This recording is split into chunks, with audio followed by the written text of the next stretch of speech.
કે જે વરસાદ વરસતો હોય, એક પાક તૈયાર થઈ ગયો હોય, એના ઉપર એ વરસાદ મોસમ વિનાનો વરસતો હોય ત્યારે ખરેખર વેદના, અંદરની વેદના કેવી હોય? સાહેબ કેમ વર્ણવું, ઈનો વર્ણવી વેગી. તમે જોઈ શકો છો ખેડૂતની આંખમાં પણ આંસુ આવ્યા છે. એ બોલી નથી શકતા, એ વેદના વર્ણવી નથી શકતા.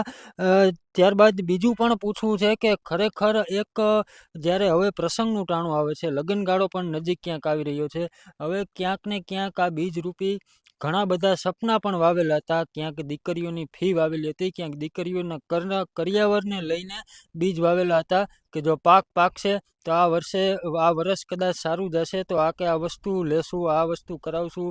તો ખરેખર પ્રસંગ ટાણે આવતો હોય ને ઉપરથી આવો કુદરતનો કહેર વરસતો હોય ત્યારે કેવી પરિસ્થિતિ હોય છે?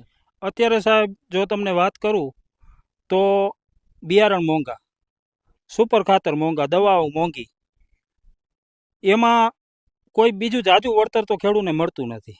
બરોબર છે, ભાવ તો અમને મળતા નથી, મગફળીના ભાવ નથી મળતા. અને તમે જે વાત કરો છો કે પ્રસંગ આવે તો એમાં અમને સામાન્ય મદદ જ થાય છે, બહુ જાજો નફો ખેતીમાં મળતો નથી. એ સામાન્ય મદદ થાય એમાં આવી રીતે માવઠા થાય એટલે અમુકનું માઇનસ પોઈન્ટમાં વહી જાય ખેડૂત. શું કરવું?